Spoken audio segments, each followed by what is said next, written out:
వసుదేవసుతం దేవం కంసచాణూరమర్దనం దేవకీ పరమానందం కృష్ణం వందే జగద్గురుం. శ్రీకృష్ణం వందే జగద్గురుం. భాగవత గేయ సుధకి స్వాగతం. నీలమేఘశ్యామశుభనామ రామా జలజదళనయన శ్రీజానకీ రామా జగములో సరిలేని మేటి శ్రీరామా సుగుణాల బాల సుందర రూపరామా వ్యాస భగవానునకు వందనంబొనరించి పోతన మహాకవికి చేతులను జోడించి రామాజ్ఞచే పలుకు భాగవత సుధయందు ఇష్టకామ్యప్రదము అష్టమస్కంధమిది. శ్రీ విష్ణు క్షేత్రమౌ నైమిసారణ్యమున సూత పౌరాణికులు ప్రీతి బోధించినది. విశ్వాత్ముడైన హరి విశ్వంభరత్వము భక్త పాలన కళా సంరంభతత్వము. ప్రాయోపవిష్టుడై ఉన్నటువంటి పరీక్షిత్ మహారాజుకు శుకయోగీంద్రుల వారు తెలుపుతున్న శ్రీహరి గాథా విశేషాల్లో, శ్రీహరి లీలల్లో ఈరోజు మనం అష్టమ స్కంధంలో క్షీరసాగర మథనం అనే ఘట్టాన్ని ప్రస్తావించుకోబోతున్నాము. ఆ క్షీరసాగర మథనపు వృత్తాంతం ఏమిటో చెప్పండి స్వామి అని కోరిన ఆ పరీక్షిత్ మహారాజుకు ఈ విధంగా శుకయోగీంద్రుల వారు తెలియజేస్తున్నారు. దూర్వాసముని శాప ఫలముగాది విజపతి వైభవము గోల్పోయి అసుర బలముకు వెరచి అంభోజ భవుజేరి ప్రార్థింపగానతడు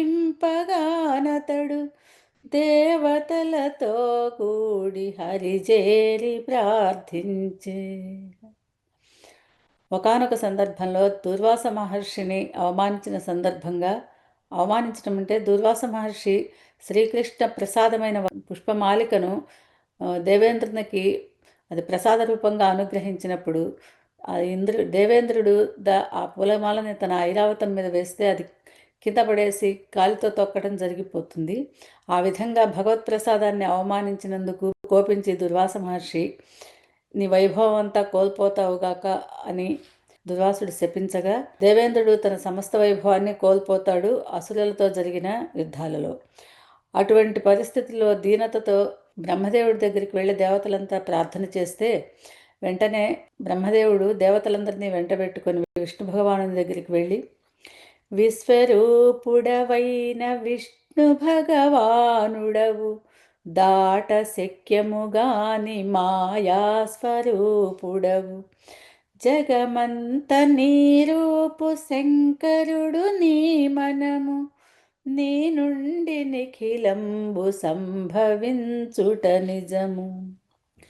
ఏ విధంగా ప్రార్థిస్తున్నారయ్యా దేవతలు, బ్రహ్మాది దేవతలు శ్రీ విష్ణుమూర్తిని అంటే, నీకు మొక్కుట నిఖిల వేల్పులకు మ్రొక్కుటగు నీ కరుణతో సకల శుభ సంపదలు గలుగు ఓదయామయమమ్ముదయ చూడగా వలయునని వేడ హరితాను ప్రత్యక్షమాయను. నీకు తెలియనిదంటూ లేదు, నీవే మమ్మల్ని కాపాడవలసింది, మాకు శరణు, నీవే శరణు దిక్కు అని ప్రార్థించారు బ్రహ్మాది దేవతలు. సకలాభరణాలని ధరించి పంచాయుధాలని ధరించి పీతాంబరధారి అయిన విష్ణు భగవానుడు ప్రత్యక్షమైనాడు ఆ దేవతల ముందు. దివ్య తేజముతోడ వెలుగొందు హరిగాంచి ఆనందముగ సకల దేవతలు ప్రణతులిడ చతురాననుండు కడు భక్తితో ప్రణమిల్లి కీర్తింపసాగెనిటు పురుషోత్తముని హరిని. ప్రత్యక్షమైన ఆ శ్రీమన్నారాయణుని చూచి దేవతలంతా ఆనందంతో నమస్కరించి ప్రణమిల్లగా ఇంకా విష్ణు చతురాననుడు బ్రహ్మదేవుడు ఇంకా ఏ విధంగా ప్రార్థిస్తున్నాడయ్యా శ్రీహరిని అంటే, లోకలోచన నీ పదాలోకనమ్ముచే సకల శుభములు గలుగు కోరికలు నెరవేరు. మా విన్నపము నీకు తెలుపంగ పని లేదు, అన్నింటిలో నుండు సర్వమయుడవు నీవు. తండ్రి, నీ కడగంటి చూపులతోనే ఈ సమస్త సృష్టి ఎంతో శుభకరంగా వర్ధిల్లుతుంది. అటువంటి దయామయుడవైన నీకు, సర్వప్రాణి హృదయాల్లో అంతర్యామి అయి ఉన్న నీకు, మా మనసులో ఉన్న కోరికని మా నోటితో చెప్పవలసిన అవసరమే లేదు. సర్వభూతమయుడవైన నీకు సమస్తము విదితమే కదా. అనుచు చతురాననుడు వినతుడై ప్రార్థింప, సంప్రీతుడై స్వామి సాదరంబుగబలికే. ఓ సురోత్తములార ఓర్పుతో నుండవలే, దానవులతో చెలిమి చేసి జీవించవలే. తగిన సమయము చూచి తలపడుట ఉత్తమము, ఇంతలో అమృతమునుత్పత్తి చేయవలే. పావనంబగు పాల కడలిలో పలు దివ్య తృణములౌషధములను తెప్పించి వేయవలే. మందర శైలంబు కవ్వంబుగా చేసి ఫణిరాజు వాసుకిని దరితాడుగా చేసి, నా సహాయము చేత పాల సంద్రము చిలికి సకల సంపదలను శుభములను పొందవలే. ఆ విధంగా పాలసముద్రంలో తృణాలు, ఔషధాలు, మూలికలు వేసి దానవులతో కలిసి సఖ్యతతో వారు మీరు కలిసి పాలసముద్రాన్ని మధించి, ఆ మధించటానికి మందర పర్వతాన్ని కవ్వంగా చేసుకొని, వాసుకిని దరితాడుగా చేసుకొని, దేవదానవులంతా కలిసి పాలకడలి చిలికి అమృతాన్ని ఉత్పత్తి చేయవలసి ఉంటుంది. ఆ అమృతం మీకు సకల శుభదాయకమై శ్రేయోదాయకమై ఉంటుంది. ఈ విధంగా చేయవలసింది అని ఆనతిచ్చి, దేవతలంతా కూడా తమ మనస్సులు సమాధానపరుచుకొని దానవులతో చెలిమిగా, సఖ్యంగా, ఓర్పుగా ఉండడానికి నిశ్చయించుకొని, అప్పుడు అసురపతి అయినటువంటి బలిచక్రవర్తిని సమాదరించి బలిచక్రవర్తితో స్నేహాన్ని పెంపొందించుకుంటూ ఐకమత్యంగా జీవించటం మొదలెట్టారు. ఈ విధంగా జరుగుతున్న సమయంలో దేవేంద్రుడు ఒకరోజు, అమరేంద్రుడొకనాడు అసురాధిపతి జేరి స్నేహ వాత్సల్యముల శాంతముగ భాషించి, ఉభయకుల తారకంబైన ఉపాయమని క్షీర జలధిని మదనమొనరింతమని పలికే. ఈ రకంగా సఖ్యంగా ఉంటున్న సమయంలో ఒకనాడు దేవేంద్రుడు అసురపతి అయినటువంటి బలిచక్రవర్తిని చేరి ఒక ఉపాయాన్ని చెప్తాడు. క్షీరసాగరాన్ని మథించటం వల్ల మనకెన్నో ప్రయోజనాలు వనకూడుతాయని శ్రీహరి చెప్పి ఉన్నాడు.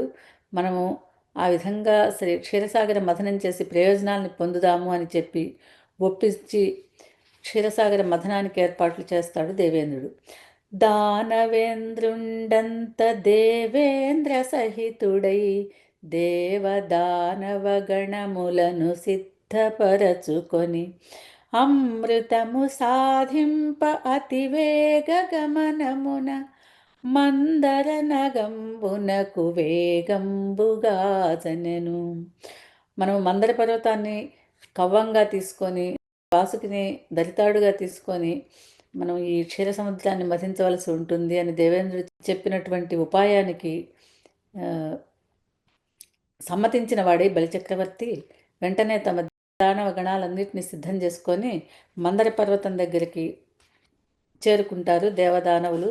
దేవదానవులు తమ బాహుబలమొప్పగా కోలలతో కొండ అడుగు భాగము త్రవ్వి, రోకండ్ల జొప్పించి పాశములతో చుట్టి కొండను పెకలించి జారకుండగబట్టి, భూధరంబును బట్టి భుజములకు నెత్తుకొని సాగరముఖమ్ముగా సాగు సమయం నగిరి, చిత్రంబుగా ఒరిగి పడిపోయ ధర మీద కొందరును గైరి మడిసిరింకొందరును. ఏదో విధంగా మందర పర్వతాన్ని రకరకాల తవ్వుకోలలతో తవ్వి పైకెత్తారు. భుజాల మీద పట్టుకున్నారు. దేవదానవులంతా కూడా జారకుండగా దాన్ని పట్టి భుజాలకెత్తుకొని పాలసముద్రం వైపుగా దారి తీసి ఆ మందర పర్వతాన్ని మోసుకోపోతుంటే అది జారిపోయి భూమి మీద పడింది. పడేప్పటికి దాన్ని మోస్తూ ఉన్నటువంటి దేవదానవులందరూ కూడా దాని కింద పడి నుగ్గు నుగ్గైపోయినారు. కొంతమంది చనిపోయారు. అదిగని సురాసురులు అమితముగా దుఃఖింప అన్నింట నుండు హరివారి యాపద తెలిసి గరుడ వాహనుడై గదాధారి అయి వచ్చే సూర్య తేజుండును కారుణ్య సయుతుడై. దేవదానవులిద్దరూ కూడా తమ ప్రయత్నం ఇలా విఫలమైంది అని దుఃఖిస్తూ ఉన్నప్పుడు శ్రీహరి తన గరుడ వాహనంతో సహా వచ్చి అభయం బిచ్చి వారి సేవలను గొని మందరమ్మును పాల సంద్రమ్ము చెంతకును కొనిపోవ ఖగపతికి ఆనతీయగనతడు గిరిని మూపున దాల్చి కలశాబ్ది కడదించే. ఖగపతి అయిన గరుత్మంతుడికి ఆనతిచ్చారు శ్రీ మహావిష్ణువు. ఈ మందర పర్వతాన్ని తీసుకుని వెళ్ళి క్షీరసాగరం దగ్గర పెట్టవలసింది అని. ఆ ఖగపతి అమిత తేజోవంతుడు బలవంతుడైన ఆ గరుత్మంతుడు స్వామి శ్రీహరి ఆజ్ఞని అవతలదాల్చి వెంటనే ఆ మందర పర్వతాన్ని తీసుకుని వెళ్ళి క్షీరసాగరం సమీపంలో పెట్టారు. అప్పుడు దేవదానులు క్షీరసాగర మథనానికి సిద్ధమైనారు. క్షీరసాగర మథనమునకై సురాసురులు మందర శైలమ్ము కొండ కవ్వమ్ముగా ఫణిరాజు వాసుకిని కవ్వంపు తాడుగా ఉండమని ప్రార్థించి సన్నద్ధులయ్యుండ. ఇంకా మొదలు పెడదామనే ప్రయత్నంతో అంతా సిద్ధమైనారు. మందర పర్వతాన్ని ప్రార్థించారు, నువ్వు కవ్వంగా ఉండవలసింది అని. అలాగే వాసుకిని ప్రార్థించారు దరితాడుగా ఉండడం కోసం. తాము పని ప్రారంభించడానికి సిద్ధమైనప్పుడు హరిమాయ వశులైన అసురులు గర్వమున ఊరగేంద్రు పడగలను పట్టుకొనబూనగా హరి కరుణతో సురలు కొనిరి వాసుకి తోక మందరముతో పాల కడలిని మధింపగా. బలగర్వితులైనటువంటి అసురులు, మేము తోకభాగం పట్టుకోవడం ఏమిటి నిజంగాను, మేము పడగలనే పట్టుకుంటాం, ఇదంతా కూడా హరిమాయ అండి. పడగల నుంచి నిరంతరము విషజ్వాలలు వెలువడుతూ ఉంటాయి. విషజ్వాలలతో బలహీనమైపోకుండా దేవతల్ని కాపాడినది హరిమాయ. దేవదానవగణము ఫణిపతిని పట్టుకొని పాల వెల్లిని మదనమునరింపబూనగా కొండ అడుగున కుదురులేనందువలన ఆ మందరమ్మను కొండ సంద్రమ్ములో మునిగే. ఎప్పుడైతే చిలకటానికి మొదలు పెట్టబోయారో ఆ మందర పర్వతానికి అడుగు భాగంలో ఏ కుదురు లేకపోవడం వల్ల ఆ పర్వతము దానికి ఎటువంటి ఆధారము లేనందువల్ల అది ఒరిగిపోయి సముద్రంలో ఒలికిపోయింది. దేవదానవులంత కొండనెత్తగలేక దీనులై దుఃఖించుచుండగా అదిగాంచి వనజనాభుడు మహాకూర్మంబుగా మారి జలరాశిలో దూరి ఎత్తె మందరగిరిని. అటువంటి సందర్భంలో శ్రీహరి ఎంతో కరుణతో మహాకూర్మ రూపాన్ని ధరించి ఆ కొండ కిందకు దూరి దానికి ఆధారమై నిలిచారు స్వామి. అమితోత్సాహంతో దేవదానవులు పాలకడల్ని చిలుకుతూ ఉన్నారు.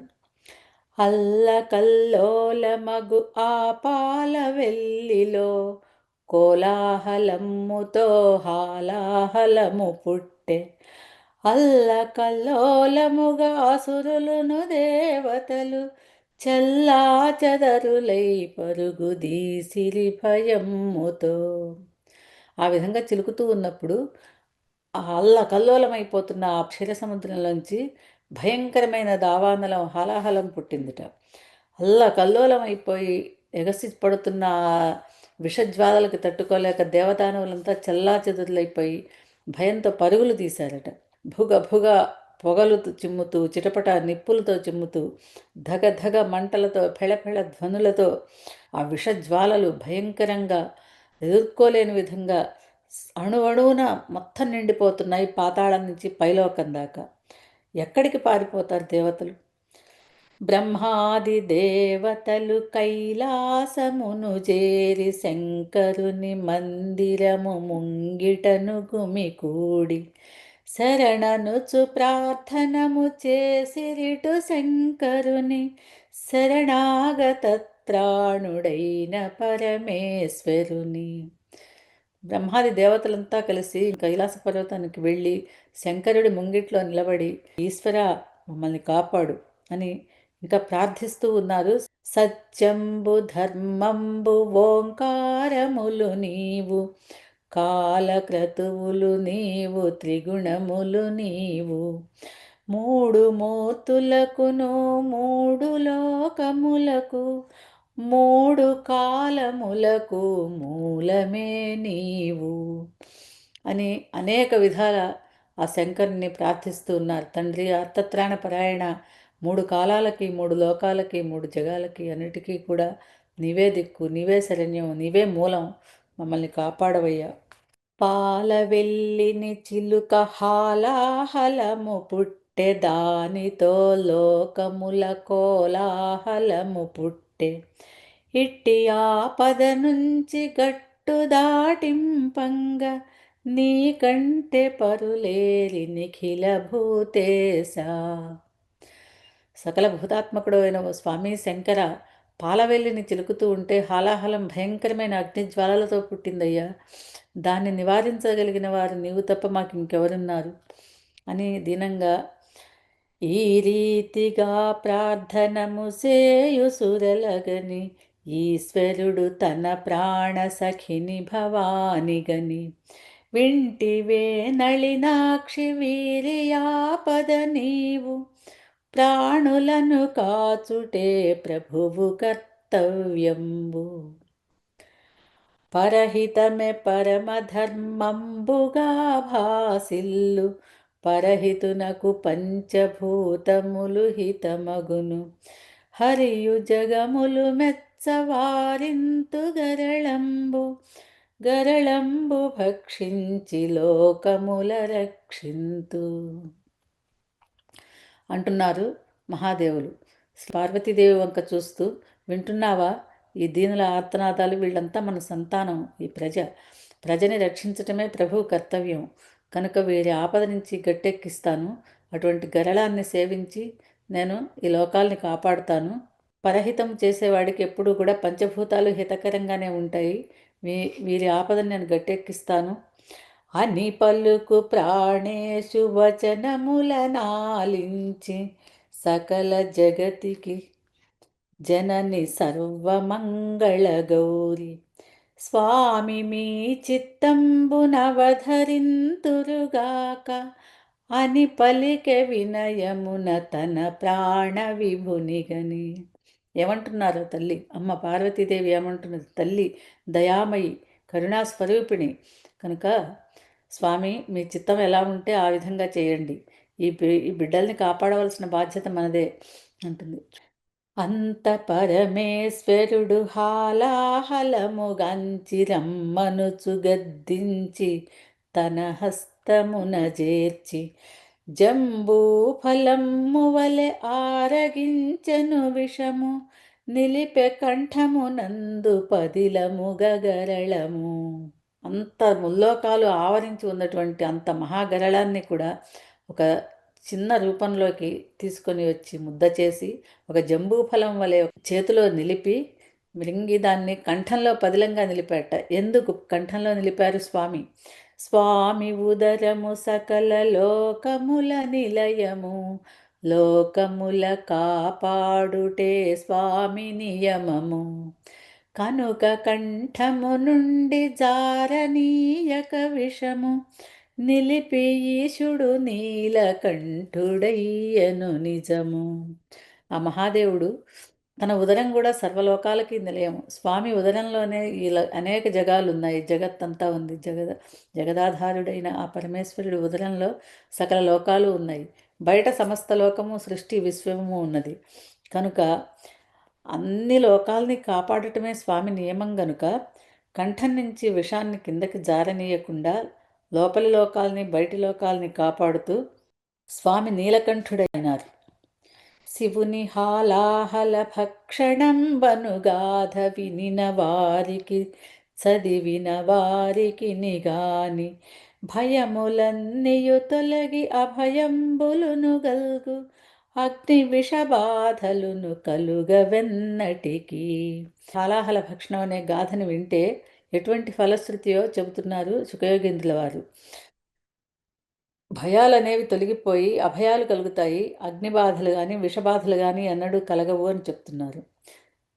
ఇంకా తిరిగి మరి క్షీరసాగరము మధింపగా పాల కడలిని మొదట కామధేనువు పుట్టే హోమ కార్యంబులకు తగిన సాధన మంచు దేవ మౌనులు ధేనువును స్వీకరింపగా.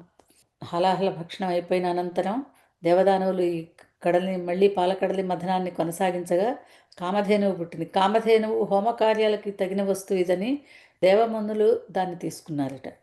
ఆ పైన సంద్రమున నుచ్చైశ్రవము పుట్టే దానవేంద్రుడు బలి దాని చేపట్టే. ఆ తర్వాత ఉచ్చైశ్రవం అనే ఒక అశ్వం పుట్టింది. దాన్ని దానవేంద్రుడైనటువంటి అప్పుడు అధికారంలో ఉన్నటువంటి ఆ బలిచక్రవర్తి దాన్ని తీసుకున్నాడు. కురునాథ తరువాత నైరావతము పుట్టే. ఐరావతం పుట్టింది. ఆ తర్వాత దాన్ని దేవేంద్రుడు గ్రహించాడు. వెనువెంట కల్పవృక్షము వెలువడెను ఇంకను ఆ పాల జలధి లోపల నుండి మెరుపు తీగల బోలు అచ్చరలు జనించే అటుపైన అందగాడగు చంద్రుడు దయించే ఆ వెనుక అందాల రాసి సిరి జన్మించే. ఉచ్ఛైశ్రవము, ఐరావతము, అప్సరసలు, కామధేనువు, కల్పవృక్షము ఇవన్నీ జనించిన తర్వాత అందగాడైనటువంటి చంద్రుడు దయించాడు. చంద్రుడి తర్వాత ఆ వెంటనే చంద్రుడికి తోబుట్టుగా ఆ మహాతల్లి శ్రీ మహాలక్ష్మి జన్మించింది పాలసముద్రంలో. జనులు పొగడంగ దేవతలు సేవింపంగ కలువ పువ్వుల మాల చేబూని శ్రీలక్ష్మి నలుదశల తిలకించి వరించె విష్ణువును జగములకు జనని ఆ జగన్నాథుని చేరే. ఆ తల్లి నలువైపులా దృష్టి సారించి శ్రీమన్నారాయణుని కనుగొని వెంటనే ఆ పూలమాలను వేసి జగములకు నాథుడైన జగన్నాథుడిని చేరుకున్నది ఆ జగజ్జనని అయిన శ్రీ మహాలక్ష్మి. ఆ పైన వార్ధిలో వారుని పుట్టగా హరియాజ్ఞగొని అసురులామెను గ్రహించిరి ఇంక నా పాలకడలిని బాగుగా చిలుక వేలుపుల వైద్యుడగు ధన్వంతరియు వచ్చే.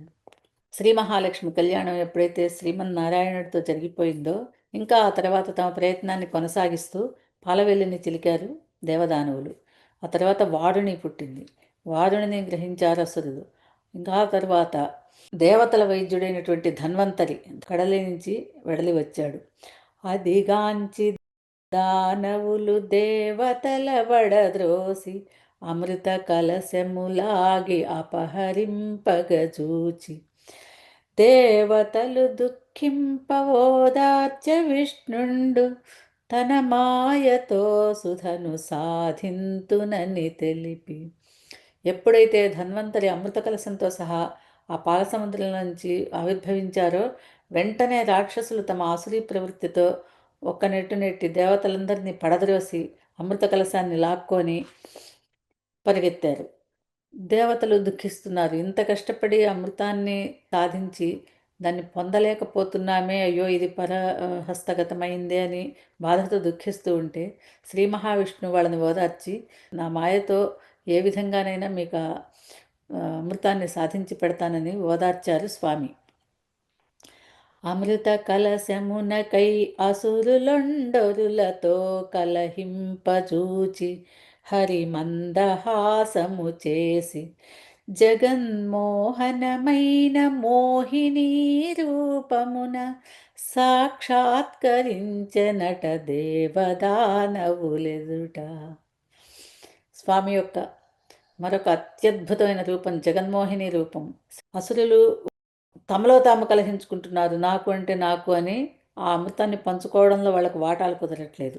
అది చూసి శ్రీహరి మందహాసం చేసి జగన్మోహనమైనటువంటి జగత్తునే మోహింపచేయగలిగినటువంటి అందమైన జగన్మోహన రూపంతో సాక్షాత్కరించారు ఆ ప్రదేశంలో దేవదానవుల ఎదుట. మైమర్చిపోయారు రాక్షసులు.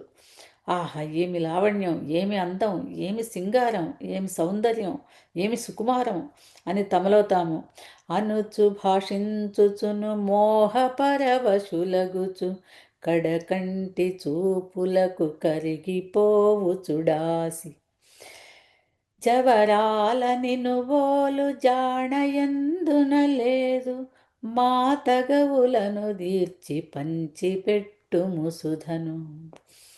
వీళ్ళు కలహించుతూ ఉన్నదాన్ని చూసి ఒక చిరునవ్వు నవ్వింది కదా ఆ జగన్మోహిని దేవి.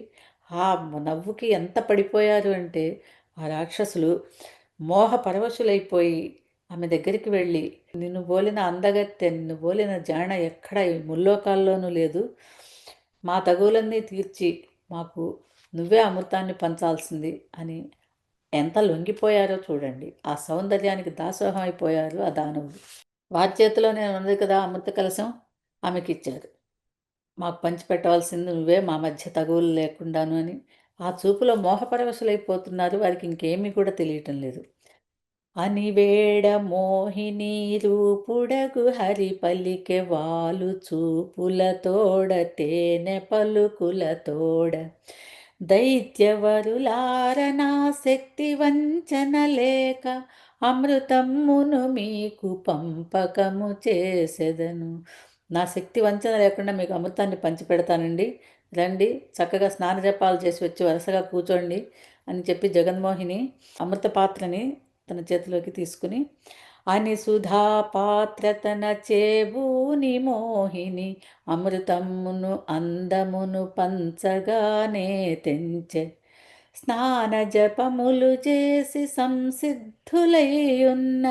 దేవదానవుల నిరువరుసలుగా నేర్పరచి స్నానాలు జపాలు చేసుకొని సంసిద్ధులై వచ్చారు అమృతాన్ని స్వీకరించడానికి. దేవదానవులందరినీ కూడా 2 వరుసలుగా కూర్చోబెట్టింది ఆ మోహిని రూపంలో ఉన్న శ్రీహరి. ఆ దేవదానవుల్ని వరుసలుగా సిద్ధపరిచారు. అమృతాన్ని అందాన్ని పంచగానట. అందాన్ని అసురులకు, అమృతాన్ని దేవతలకు పంచడానికి నిశ్చయించుకున్నాడు హరి. హొయలు చూపించి అసురులను మై మరపించి నేర్పుతో అమృతము సురలకిచ్చుటగాంచి వారికి ఒక ఓర నవ్వు, ఒక చిరునవ్వు, ఒక హొయలు లయలు చూపిస్తూ రాక్షసుల్ని మైమరిపింపజేస్తూ ఒడుపుగా నేర్పుగా అమృతాన్ని దేవతలకు పంచిపెడుతూ ఉన్నది జగన్మోహిని. అటువంటి ఆ విషయాన్ని దానవుల్లో ఉన్నటువంటి రాహు అనే రాక్షసుడు గమనించాడు. హొయలు చూపించి అసురులను మై మరపించి నేర్పుతో అమృతము సురలకిచ్చుటగాంచి రాహువను రక్కసుడు దేవతలతో చేరి సుధక్రోలు చుండగా సూర్యచంద్రులు చూచి మోహిని అమృతాన్ని పంచే విధానాన్ని తెలుసుకున్నవాడైన రాహు అనే ఒక రాక్షసుడు, ఓహో, ఇది దేవతల పంక్తిలోనే అమృతం పంచబడుతూ ఉంది, హొయలు లయలు మాత్రమే రాక్షసులకు లభిస్తున్నాయి అనుకుని దేవతల పంక్తిలోకి వెళ్ళి కూర్చున్నాడు చాటుగా రాహు అనే రాక్షసుడు. ఆ విషయాన్ని గ్రహించారు దేవతల్లో ఉన్నటువంటి సూర్యచంద్రులు. గ్రహించి మోహినికి సంకేతం సైగ చేశారు. సైగతో మోహినికి సంకేతమీయగా విష్ణు చక్రము రాహు శిరమును ఖండించే బ్రహ్మరాహువును గ్రహమండలమున నిల్పే రవిచంద్రులతో రాహునకు వైరము కలిగే. రాహువుకి వైరం కలిగింది రవిచంద్రులతో. ఎందుకంటే తాను దేవతల పంక్తిలోకి వెళ్ళి అమృతాన్ని స్వీకరించబోయాడు. కొంచెం అమృత పానం చేస్తూ ఉన్నంతలో సూర్యచంద్రులు గమనించి జగన్మోహినికి దాన్ని సంకేతంగా సైగ చేయటంతో వెంటనే విష్ణు చక్రాయుధం వచ్చి వేగంగా ఆ శిరస్సుని ఖండించింది రాహు యొక్క తలని. కొంత అమృతపానాన్ని చేయడం మూలాన జీవం ఉండిపోయింది. అమృతత్వం ప్రాప్తించింది రాహుకి. రాహువుని వెంటనే గ్రహమండలంలో నిలిపాడు ఆ బ్రహ్మదేవుడు. అమృతమును దేవగణములకు పోసి హరి నిజ రూపమును దాల్చి వైకుంఠమునకేగి దానవులు క్రోధమున పోరాటమునరింప హరి కరుణతో సురలు గెలిచి దివిజేరిరట. ఈ విధంగా దేవతలందరికీ అమృతాన్ని పంచి నిజరూపాన్ని ధరించి వైకుంఠానికి వెళ్ళిపోయాడు. ఆహా, విష్ణుమాయ ఎంత పని చేసిందని రాక్షసులు వెంటనే యుద్ధం ప్రకటించి దేవతల మీదకి దండెత్తినప్పటికీ అమృతపానం చేసి ఉన్న దేవతలు తేలికగా అసురుల్ని జయించి హాయిగా తమ తమ లోకాలని చేరుకున్నారు. విష్ణు భగవానుడు మోహిని రూపంతో ఈశ్వరుణ్ణి సైతం మోహింపజేసిన కథని కూడా తెలియజేశారు శుకయోగేంద్రుల వారు. ఆపైన వైవస్వతాది మనువుల క్రమము బలి స్వర్గపురముపై దాడి వెడలిన విధము. ఇంకా ఈ విధంగా వైవస్వత మన్వంతరం ఎలా ఆరంభమైంది అనే విధంగా ఇంకా మనువంశ క్రమాన్ని చెప్తూ ఉన్నారు. క్షీరసాగర మథనం అనే అద్భుత ఘట్టాన్ని స్మరించుకోవడం వల్ల సకల పుణ్యాలు శుభాలు చేకూరుతాయి. రాజేంద్ర రవివంశ జలరాశి చంద్ర రాజశేఖర వినుత రాజావతంస రాజీవదళ నేత్ర రాజమండత పూజ్య రాజాధిపార్చిత శ్రీరామచంద్ర వ్యాస భగవానునకు వందనంబొనరించి పోతన మహాకవికి చేతులను జోడించి రామాజ్ఞచే పలుకు భాగవత సుధయందు ఇష్టకామ్యప్రదము అష్టమస్కంధమిది. శ్రీ విష్ణు క్షేత్రమౌ నైమిసారణ్యమున సూత పౌరాణికులు ప్రీతి బోధించినది. విశ్వాత్ముడైన హరి విశ్వంభరత్వము భక్త పాలన కళా సంరంభతత్వము. స్వస్తి.